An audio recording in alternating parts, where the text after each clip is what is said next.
Good morning, Claire McCarthy. Welcome on VH Berries. Good morning. Thank you for having me here. I'm feeling very excited. I really love your podcast, by the way. You speak to some very interesting people. I am extremely grateful because humanity doesn't need to look any further. Claire McCarthy is the epitome of the time machine because you stop and freeze time, and through your paintings and your movies, you also manage to feel our emotion with wonder. How are you doing today? Wow, I was very curious to know how you would start the show, Victor. But you are the magician at amazing curtain raising. So thank you. That's very nice of you. Thank you. I'm doing good today. How are you doing? I am doing very good, and I would love to start by talking about this very interesting crossover that is very specific to yourself, Claire McCarthy. I am talking about the one between painting and film. Can you tell us a little bit more about it? Yes, I have had this strange tension, or I guess looking for balance between these two sides of myself. I've always been really interested in painting and in imagery, really, and visual language, and also simultaneously been really interested in film. So I've kind of kept the two of them working. When I first started off as in the film industry, I had been previous to that.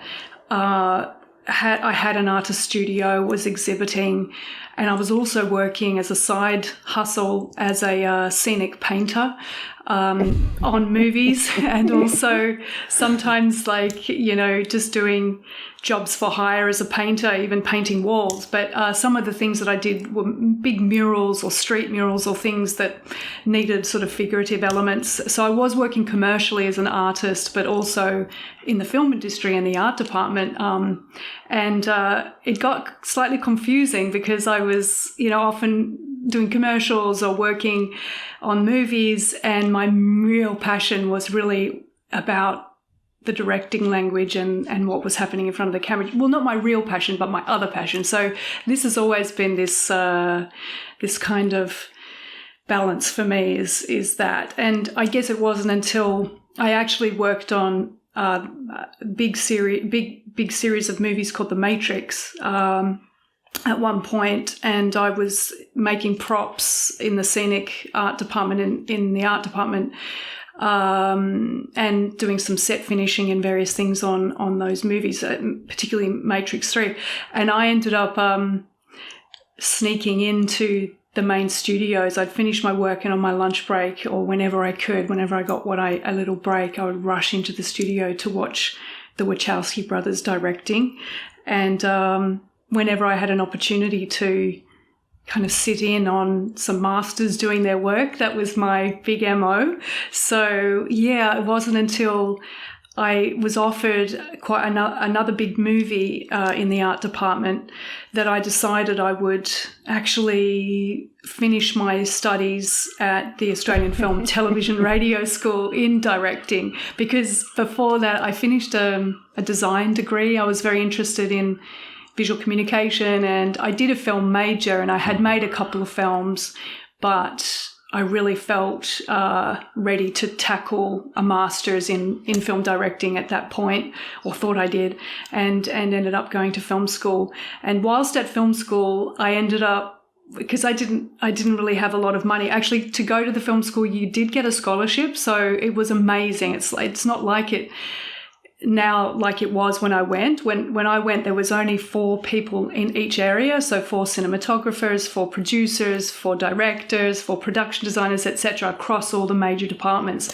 And it was this amazing place, like a melting pot of all these creatives. And one of the things back then when I did it was you had to have a body of work. You had to have worked in the industry. You had to have made some films. So you were actually working with people that were reasonably experienced and had a bit of life experience. It's not an entry, back then it wasn't an entry level straight after school. It was, you had to have had a body of work and had to have stepped from either another degree or from industry experience. So that was really, really amazing to be amongst that group of people at that time.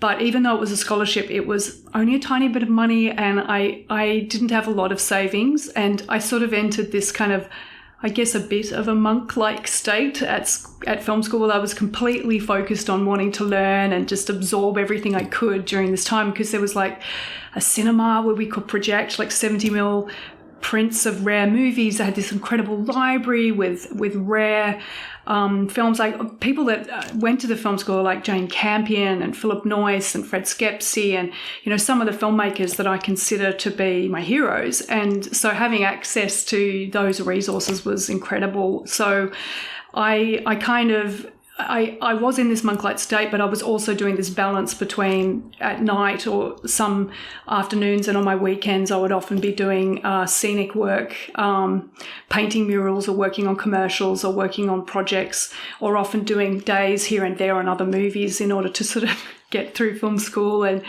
yeah, I was often 2-3 hours sleep coming back to film school. And it was an interesting time in my life where this language of expressing myself through the paintbrush and through the camera became very blurred. But these days, you know, I guess I think the visual language, like being able to be in galleries, seeing what other artists are doing, and the way that the kineticism of the visual language through the camera and the way people make art films, and working as a filmmaker in other areas like music video or fashion films. I find all those things really interesting because there can be a narrative, but it's a slightly different adjacent type of expression to what I'm doing in feature films and television, where the emphasis is on usually a classic structure and filmmaking language. So yeah, it's interesting, but I often now I get into the habit of looking at an actor's face so much that I end up becoming obsessed with their faces, and I often paint a portrait of them as a present, as a gift at the end of a production, which is a slightly weird thing to do, but it's become a little tradition now that I quite like that relationship of watching someone so closely that you know their every nuance, and then you can interpret it in a different way with the paintbrush than you can with the camera. But yeah, that's the balance. That's the thing. Is that the aim is to try to continue to do both, because they are very different mediums. And I think with film, it's such a collective medium. It's really a big old crazy family of crazy artists. And obviously it's a time and money driven medium, film. You know, you have to really know what you want in advance. You have to really be articulate about your ideas. The bigger the budget, obviously, the more preparation and planning. There's sometimes, 150 plus people on a set, depending on the size of the project, whereas there's something very singular and specific about things like singular endeavors like writing. I also do quite a lot of writing, but writing and painting, it's really you and your your hands. There's something very primal and very special about that experience, where you sort of slip into a different type of creative process. It is ultimately collective because it will be viewed by someone other than yourself, but it's very personal in the way that it's generated, which I really like that. So yeah. As a matter of fact, Claire McCarthy, you built your body of experiences through those very, very productive lunch break that are now not lunch break because you were doing anything but having lunch. It is true.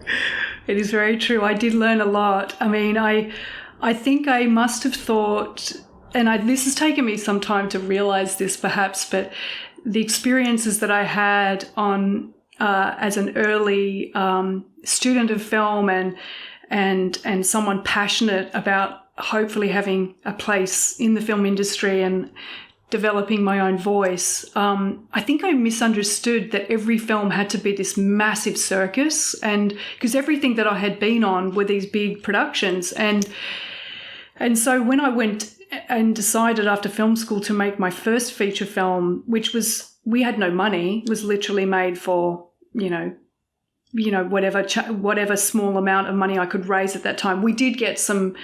Very lucky to have had some support for post-production money to edit the film and release the film independently, and it went to a number of festivals. But the film was made, on blood, sweat, and tears. It's called Cross Life, the film, and it's basically in the red light district, set in the red light district in Sydney.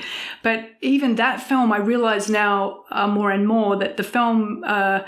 Even though it's very simple and it's sort of verite, it's on the streets, it's dealing with real people, there's this intersection of real people or non-actors playing themselves integrated with actors that have observed the space and are playing roles in this particular film.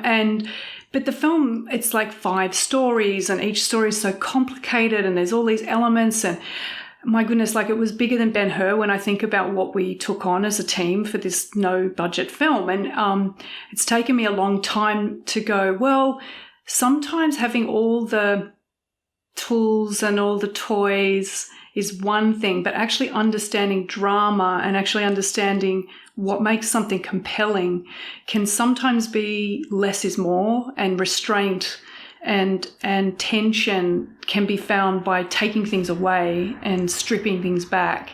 And I think more and more I look at some of the films that are things that I'm interested in. There's not as much of a circus attached to it, which is interesting. Absolutely, Claire McCarthy. Less is more. And how would you describe that monk style state that you just described and that led you to building your body of work and your filmography? Yes, I mean, I've spent a lot of time trying to, I guess, look inwards, but also really learn. There's so many amazing teachers in the film history and the canon, who have made some incredible contributions to cinema and continue to do so. And it really takes a lot of focus to analyze the work, analyze the frame, what is in the frame, what's not in the frame, what does that communicate. The formal language of filmmaking, I think, it feels like still a baby in some respects. And I think it's really interesting how we approach the language of film. So I guess when I say a monk-like state, that was probably more when I was at film school. I was like, no distractions, I wouldn't turn up to the parties, and I was very not completely monk-like, but I was really focused on wanting to just absorb everything I could while I think I knew at the time it was a pretty special experience to be in that particular place, because sometimes it's really hard to find those films. At least they were back then, like the Curzon classics and things that you can now buy, or you have to really hunt them out. But also, that joy of looking into a certain filmmaker, like, Bergman, for example, and you might go down this rabbit hole and discover, because they've got all their works, being able to get there and watch all of them just in a dark room by yourself. It doesn't sound very exciting, but to me at the time, that was totally bliss. And even now, I mean, I really enjoy watching other people's films and enjoy film festivals and being able to, I think it's probably something we should do more is support each other as filmmakers. The language, the expression, the art form, being able to figure out what it is historically, but also where it is going forward, I think is really interesting. I think a lot of the precepts about the way we make movies, the way that the production the kind of way the mechanism works is often based upon a kind of weird intersection of like the Industrial Revolution, sort of looking at the kind of workplace and the military or something. It's like the language of the way that we do things is very precise and very sort of militaristic. But I sometimes it's something for me that I've learned over the years is trying to hold space for the kind of way that I want to work. What's the energy going to feel like? What would I like people to experience as an actor on this set? What kind of energy do I need to create for this particular story?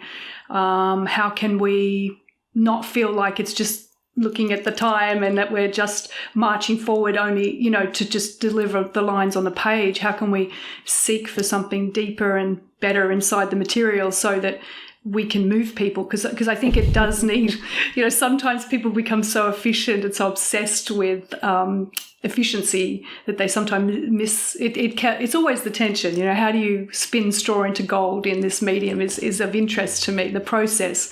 And I think the energy and the kind of weird alchemy of how that team comes together in that time, it becomes a happening and an imprint of those people's contributions, and incredible artists that come together to make something. It's very special. So, yeah, I do tend to, even though I wouldn't necessarily describe myself as a monk, I definitely consider the film experience, the making of it, and the whole idea of watching it collectively to be so special. I mean, how many mediums do you get to watch for an hour, like 90 minutes or 2 hours, sometimes longer these days, where you're just sitting and absorbing something? It's a very interesting relationship, to experience. It's maybe the last true church, So anyway. It is, Claire McCarthy, probably the last church, and furthermore, I really need your help to better understand the McCarthy emotional language and alphabet, and a first name that matches the word help is the name Ophelia. Oh, it's a good segue. I like that, Victor. Yes, I mean, she is iconic. And I actually studied the play and staged portions of the play and was obsessed with the play, in fact. And when this Ophelia script came to me, I was sort of like, I haven't had this many times, but I was before, and hopefully it will happen many, many times from this point. But when I received that script, I was feeling very much like this was something I could contribute to and that it was almost meant to be. It felt like, wow, this is something I feel I have an opinion on, because I think Ophelia has about 12 lines or something less in the original play. And it always troubled me that she was this sort of, I guess, misunderstood, well, not necessarily misunderstood, but she was this tragic heroine. She had very little to say. And in this piece, we still sort of preserve the kind of, I guess, the female legacy and the underpinning story of Hamlet, but we sort of twist everything on its axis to find new meaning and to give new currency to this character. And it's interesting, I think since that time, filmmakers have become incredibly bold about their revisionist interpretations of both history, true and apocryphal. And it's really interesting, I think, to see how the medium of film is really challenging these narratives, looking at that intersection, which I think is always the question I always ask is, why is this relevant? If we're going to go back in time, how can we reflect something on our experience in the current reality? And I think that's really interesting how a lot of storytellers and filmmakers of now are looking at their current circumstances. And absolutely, Claire McCarthy. You just mentioned the fact that the source material was very powerful because the feature film Ophelia is directly based on a book written by Guillielmus Shakespeare, a book called Hamlet. And I would love to know more about how you would describe your adaptation and your way of creating something relevant based on a previous piece of art and a book.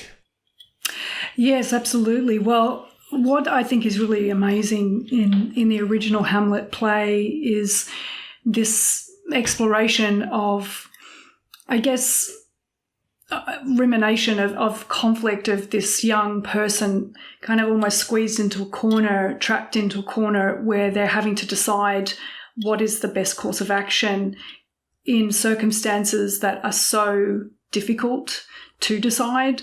And that, is about the family life and the political circumstances, that the context that he comes from, where he's compelled to have to put himself in a position where he has to potentially compromise himself, compromise his integrity. And I think that's an extremely interesting and very contemporary question even now to discuss. But also the way that Ophelia sits in that story, she becomes a kind of beacon of light for Hamlet at a time when he, I guess, doesn't really have a moral compass, or he's trying to work out where he sits within all these difficult things he's experiencing. So she is kind of his ray of light, or his reference point for love and for truth. And she becomes a tragic hero because he's unable to really reach for that. So in this version, I guess what's really interesting, and this film sits at the start of what has become a really interesting revisionist movement in cinema, I think, and in television too, where people are taking texts or history and kind of turning them on their head and asking questions about, well, what would happen if this didn't happen this way? Or perhaps history is only really recording it from certain characters' points of view, usually the men and usually the winners. So what happens if we invert things? And so in this version, it's looking at Ophelia and discussing what would happen if her story had more agency, if we didn't paint her as being completely undone by Hamlet's actions, and if perhaps she had more cunning and more survival skills herself to perhaps make a decision for herself about whether or not she would remain within the system that she belonged in, or whether or not she would choose to step out of it. So those questions, I think, were, and I think that's the thing, when something is set in a different time period, it becomes a big question from my perspective of why do we want to make this particular story? How does it reflect on what we're experiencing now? And I think those questions of choice and of point of view and of really examining the questions around morality and politics, I think they become really, they're really relevant questions. And I really hope the film still safeguards the original thematic intentions of Shakespeare's play. Like, we didn't want to completely abandon that or deconstruct that. It was intended to be, hopefully truthful to that, but also, I guess, a cheeky twist on that by vesting a lot of the power relationship onto the female characters. And that's also true of not only Ophelia, but also of Queen Gertrude, who's a little bit, in a lot of, she's often she's often interpreted differently in different versions of the play. And through time, there's been a question as to whether or not she willingly had been unfaithful to the king prior to his death and was complicit to it. And so we were raising that question about her character as well in the film, wanting to explore different ways of seeing her relationship to power and privilege and how this in some respects was a bit of a gilded cage that she lived within, and what can we see are her dilemmas within that as a woman of that time. In definitive, Claire McCarthy, you were raising and asking questions by, for example, also putting experiences into the eyes of Ophelia, but also into the eyes of another character. I am talking about an unfledged white peacock that is weighing around approximately 8.8 pounds with normal colored eyes and pigmented skin. Absolutely. That's very well observed, Victor. Yes, there is an albino peacock in the film, which, again, it's this, I guess the film is a kind of mythic, slightly storybook version of the Shakespeare play, and in kind of inverting its axis in some respects, reinterpreting this text. It does sit in a sort of 14th century world, but there is a sense of, I guess, whimsy about it. There's a bit of a homage to the kind of pre-Raphaelites in terms of colour palette and costume, and also this sense of an exoticism, that the world is larger than the kingdom, that there's been a sense of travel or interest, that we sort of almost sit at this intersection of religion and science or progress, and how does that see us think about reasoning or think about morality or think about power. So yes, there's this peacock that is a sort of a nod to the kind of rarefied exoticism within the kingdom, but also, I guess for me, I do have a lot of peacocks and birds and chickens in particular in a lot of my films. So I kind of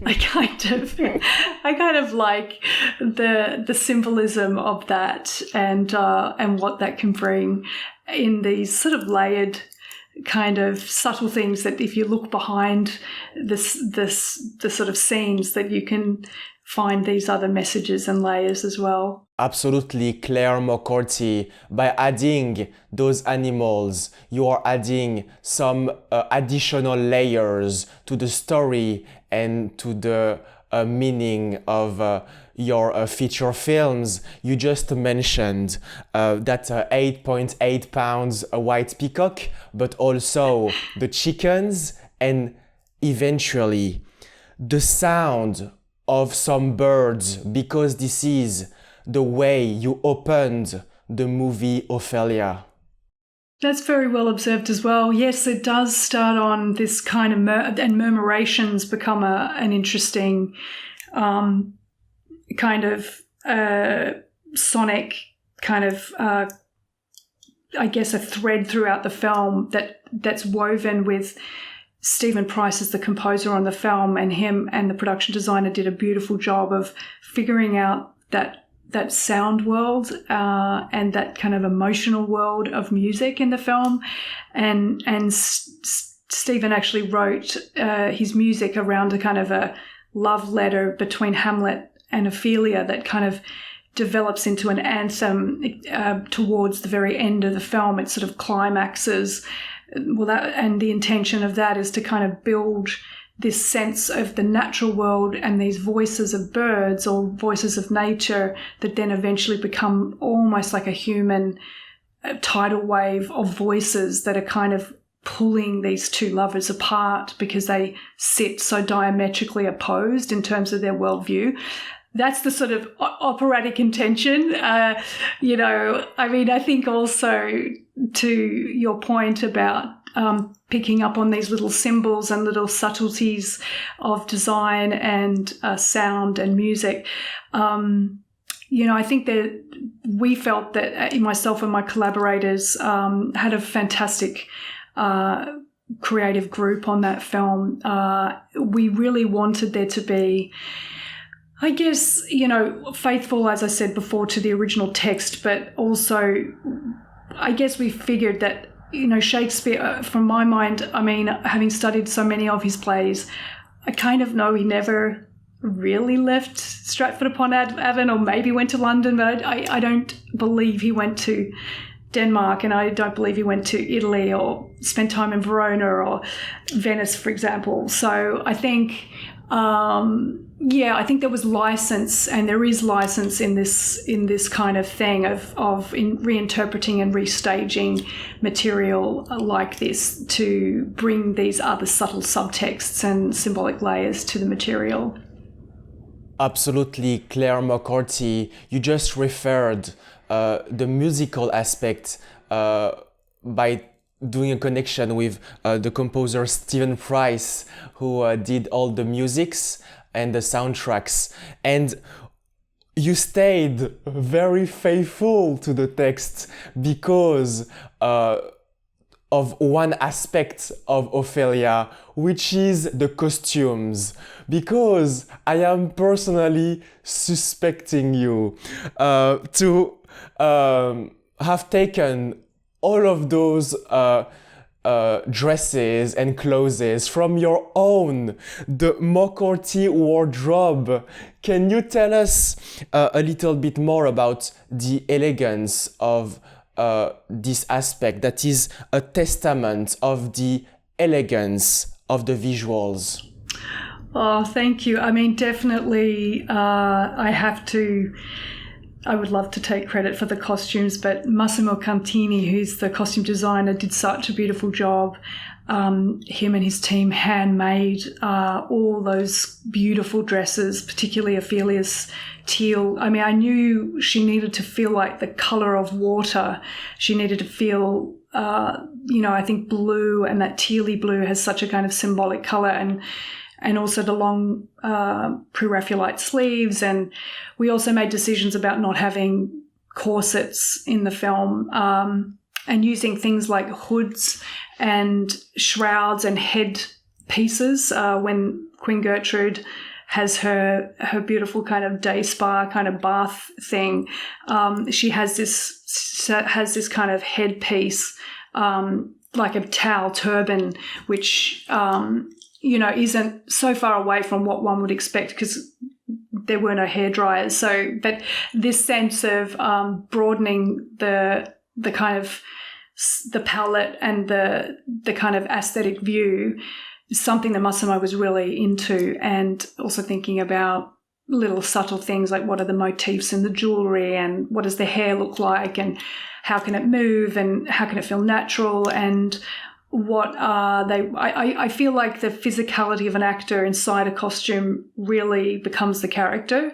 And often it's collaborative. Hopefully it's collaborative with the actor too, so they feel really like that's the right choice for what they need to do to get as close to that character as possible. But it was a wonderful experience working with Massimo and also with my production designer and cinematographer.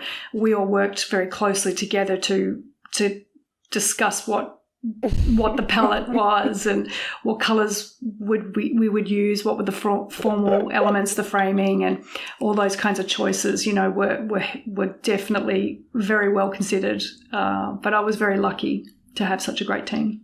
You were very lucky to have such team, Claire McCarthy, and you just mentioned a cinematographer, and if I understood correctly, you're currently with a cinematographer in the room who is helping you to frame and record. I am talking about Denson Baker ACS NZCS.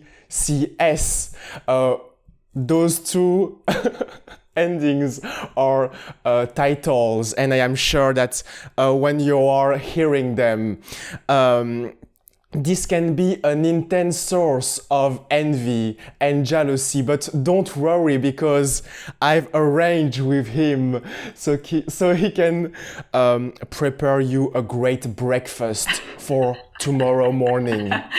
Yes, we are very lucky to have Denson not only supporting this interview, but I'm very, very lucky to have him as one of my key collaborators in life and in crime. We've known each other for for a long time, and I've been very lucky to have worked with him on probably the last, I can't even count now, but we've collaborated on a lot of projects together, which has been wonderful. And yes, he was the cinematographer on Ophelia, and did a beautiful job. He's just such a wonderful person to collaborate with. I always joke that there's just, not enough room for all the awards that Denson receives, because his work is very well regarded. And he is definitely just a wonderful person, wonderful artist. Denson Baker is a wonderful artist, and at the space of winning a lot of awards, I am afraid that in a few years I won't be able to remember all of those titles with the ACS, NYCS, and you actually founded together a production company called Denaire Motion Picture Poetry. Can you tell us a little bit more about it? Absolutely, yes. We do have a production company together where we are developing our own slate and have been for some years. And also we collaborate on a lot of projects as our production company. We've joined forces with a number of producers and their production companies to make films, which has been really exciting, and we're kind of stepping forward with that. We have a number of projects at various stages, but yeah, it seemed to make sense for us because our partnership is so intrinsic, and Denson and I do a lot of pre-visualization and work on projects, sometimes years before they end up finally on screen. I might be writing a script and then we'll develop visual materials, pitch materials, things like lookbooks. And we've become quite deft at being able to put those things together for financiers and people that might want to get a sense of what the look and feel of the film that we're trying to make looks like. So that's been fantastic, having Denson as that kind of a collaborator on things really early on. Through Denaire, both of you are stepping forward and also standing out. For example, with one of the very primary visual components of Denaire, which is the logo. Because from my point of view, I don't just see two seahorses, but two majestic hippocampus, which are two mythical creatures. Again, beautifully observed, Victor. Yes, we designed and made that logo ourselves together. We hand drew these two seahorses, and we did want it to feel kind of hand spun in a way and mythical. And there's a lot of symbolism about seahorses, and Denson also has a kind of, you should interview him for your show because he's very interesting, but he also has a bit of a past life as a sailor, and we both really love the ocean, but he's spent a lot of time on the high seas. So there is that component as well, and the idea of the underworld of the ocean too. So yeah, we also have quite a lot of ambition with our projects, and we're both of us quite interested in the medium, how to kind of create a certain poetry in the imagery, but also an emotion. We have had the great joy of being able to experiment together with, he's very generous with me about allowing me to kind of be right up inside the look and feel and creation of the images. And obviously he's the director of photography, but those decisions and those experiments that we make, be it, looking at vintage lenses or interesting kinds of collaborations with companies that make lenses, thinking about ways to, create bespoke effects in front of the frame, as well as, all the things that you can create to make the look and feel of the film feel very special. And those things are really, so wonderful to be able to do before. And, that long lead planning, I think, is really what makes a film feel very special. And it's a great collaboration, because when when I'm on set, I really like to be next to the camera. I like to watch the performances live. If it's more than one camera, often I'll have a clam, like a small monitor, but I really like to experience the performances fresh and focus on really thinking about the emotional lives of the characters and what's happening in a scene and what we can do to make that bolder and better, and having the support of someone like Denson, who I know has got my back and that we've got a shared language. It means I can feel a lot more free to kind of really focus on being in the moment and making sure that I'm protecting that space for the work of the immediate drama that's occurring whilst we're filming. Being in the moment, as you just mentioned, Claire McCarthy, is essential. And those two majestic hippocampus are living also in the moment.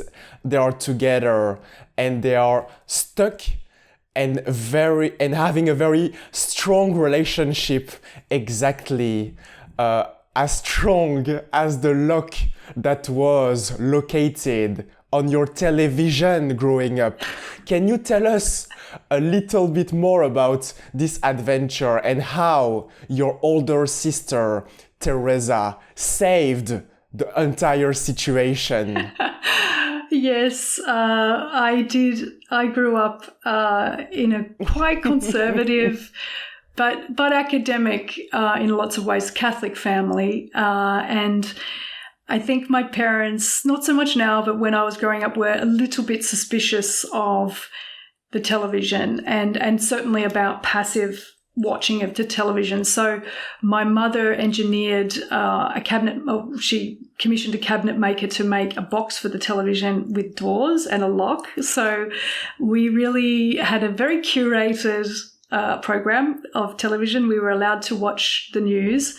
We were allowed to watch the Olympics. We were allowed to watch a matinee movie on a Sunday after church while we were peeling vegetables and preparing food for the roast dinner, roast lunch. And so the matinee movie was usually a black and white movie. It was usually like a Hitchcock or a film kind of from, sort of 40s through to 50s, maybe sometimes a 1930s film, but often black and white, and some brilliant films. I guess my diet of films was quite limited, and certainly television was very limited as a child. And my parents really encouraged us to read, and we had I grew up in a very large family, so there's a lot of siblings. So a lot of it we're also quite musical. My mother's a concert pianist, so we had 3 pianos in the house and everyone plays an instrument. And so we were encouraged to make music, and we often would perform and sing around the piano, and I would often write little plays that we would make costumes for, and yeah, it sounds really, I don't know what it sounds like, but that was my family chaos. And I guess my sister, Teresa, as we grew up, she's quite a rebel and quite amazing, incredible musician. And she bought a small television from a secondhand store, and she snuck it into the back of the laundry cupboard upstairs and hid it behind the towels and linen. And so you could tell if someone was about to approach up the stairs, because the 3rd or 4th stair would creak. So we would just have enough time to sort of turn off the television, stuff it back in, and put the towels in and leap to our room. So I hope my mother and father aren't listening to this podcast, but if they are, I do apologise for my naughtiness. But my sister had a penchant particularly for horror films and thrillers, anything that was scary, and so Giallo films. Films from the 80s and 90s, we would watch them in the cupboard, and that's how I also developed this other side to me, where I am quite interested in tension and drama, and looking at films on that small television. I honestly sometimes wonder how I ended up becoming a filmmaker, but definitely my sister would have contributed greatly by that decision to get that secondhand television. Absolutely, Claire McCarthy. It is all about timing when it comes to hide yourself under the stairs. And if I understood correctly, your sister actually bought that second-hand television, hid it in the laundry cupboard, exactly where all the towels and probably all the costumes and all the handcrafted clothes for the movie Ophelia were kept all of this time. Yes, definitely. It was certainly an inspiration. I mean, my mother, being a concert pianist, her connection to, really interesting music. She had a quartet. She would play a lot and accompany a lot of opera singers. And in a past life, I was also, I sing as well, and I was doing opera for a long time as well. And so that kind of sense of theatrical and being able to create these little performances and moments and create costumes and things is certainly part of the dynamic of my family.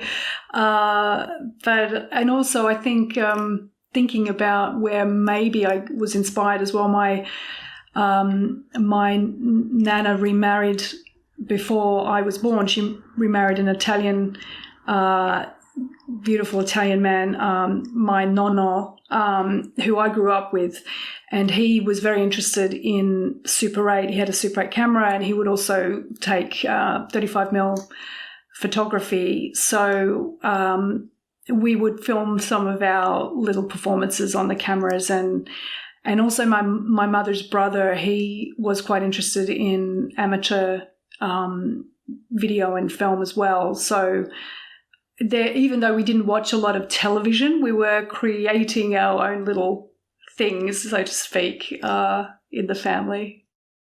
Furthermore, Claire McCarthy, I feel that through all of those years and when you were peeling those potatoes and other vegetables, it really reinforces your sense for the word that you heard on that television, and on more specifically vocabulary terms, because you like to use the word telly instead of television, but also when you directed the feature film, The Color Room, you used the word color with the U letter and not the American way of spelling it. That's very true. The film, The Color Room, which is it's set in the north, up in the north of the UK, in a little town called Stoke-on-Trent, and deals with the factory world of, in particular, Clarice Cliff, who was in the 1920s was a factory worker. In the pots, what's called the pots, the pottery kind of industry. Yeah, and color was such a kind of anomaly in a way, because actually I didn't know this before I started that project, but up north in the pots, it was called the Black Country because it was so polluted and so black with smoke from these huge bottle kilns that they had. There were, I think back in the day, almost 2,000, if not more, of these pots, these huge kilns that would make all the plated work, all the ceramics for not only the UK but around the world. So this soot and this pollution was so overwhelming that you literally couldn't see your hand in front of your face if you're walking in the street. So yeah, the film, the way we spelt colour is really, I guess, about the fact that we're in the UK, which is, they add the U, I suppose, the Americans. But it's also really to refer to the idea of this amazing woman who really defied logic. Like she was this kind of young rebel who was working class. She was self-educated. She never had the money or means to go to art school or to really had the privilege to sit and learn art like she might have if she'd come from money. But she managed to get some scholarships. She worked really hard independently. She worked in the factories, and she managed to work her way up to being the first female art director and designer at a huge company, Collie Shorter and Sons, and made her own collection that actually made millions, and still, I mean, it's very, very highly regarded now. But her whole philosophy and the whole thing of the film is it's looking at this thing that really she kind of noticed that there were these roses and gilded plates and things for the tables, all very fussy. And her idea was to try and make something cheap and cheerful and colourful for the everyday table, for the everyday person, that would bring a bit of optimism and fun into people's lives. And so in this film, where it's not really a classic biopic. We don't do a sort of cradle to grave story. It's looking at the development of her first collection, which is it's a beautiful collection, very colourful, very influenced by modernism, but also how she had this philosophy of trying to think about what ordinary people wanted, as opposed to just making things for people of privilege, which is really interesting because people of privilege wanted her stuff too, which is great.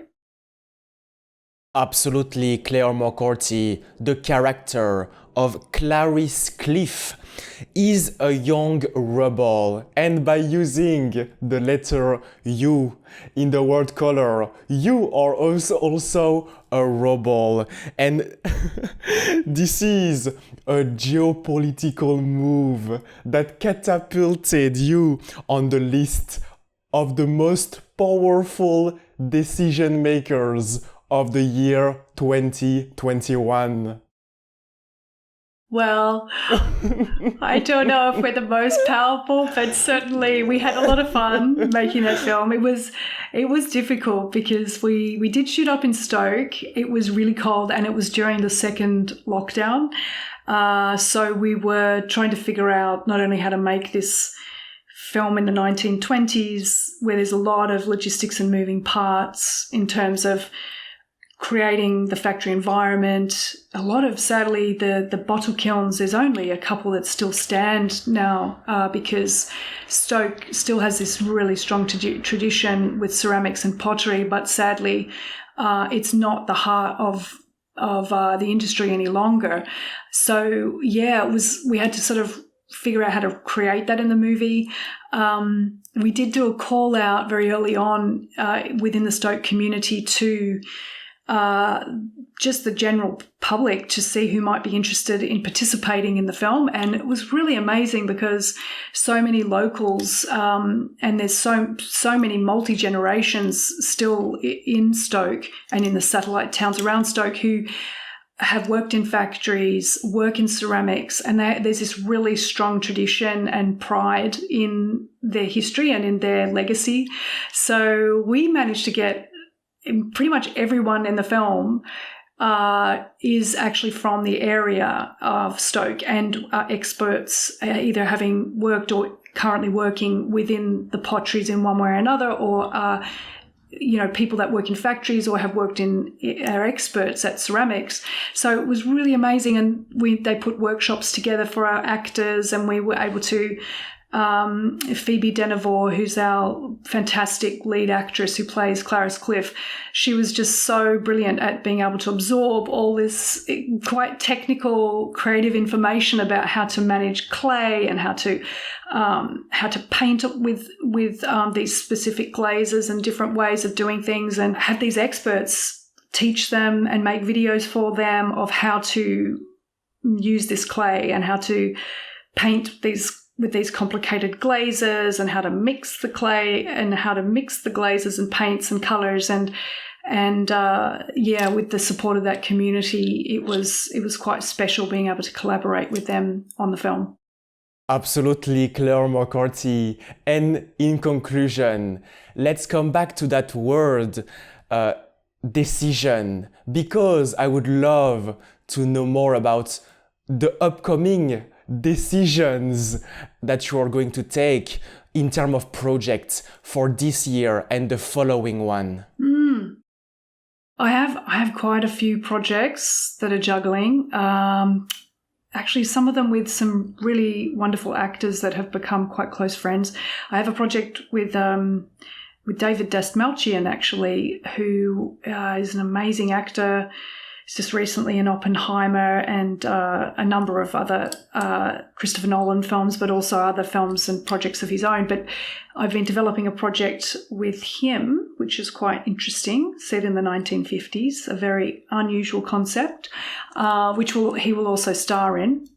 And also been working on a project with Viola Davis and her company, Juvi. That's actually been going for some time, almost 8 years now.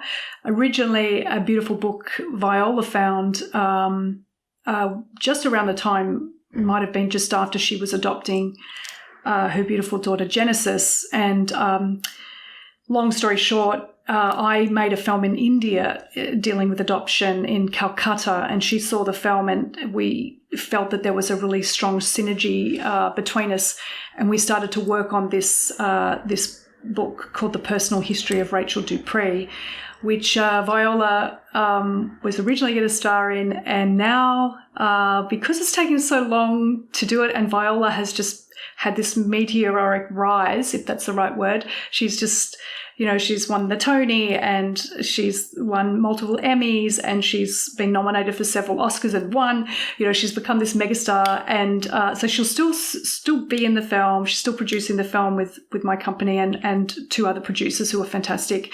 But it will now star Lashana Lynch, who's fantastic, young actress who just won the Breakout Award at the BAFTA not last year, the year before. And then I also have another project set in Italy called The Temptation of Gracie, which is set in Sicily, and it's based on a novel of the same name by Santa Montefiore, who is delightful. And the film is all about the secrets of a family. There's a lot of beauty and food and all sorts of family secrets surrounding art forgery. It's a really fun, multi-generational story, sort of a make you laugh, make you cry kind of piece.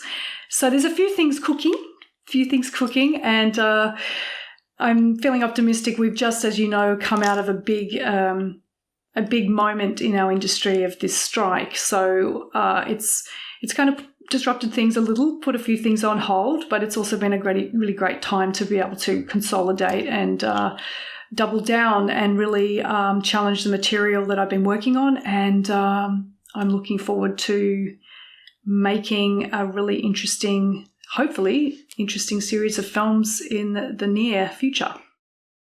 Consolidating your storylines and making us laugh, making us cry. Thank you very much, Claire McCarthy. Thank you, Victor. I really appreciate the opportunity to chat with you, and thank you for having me on your brilliant show.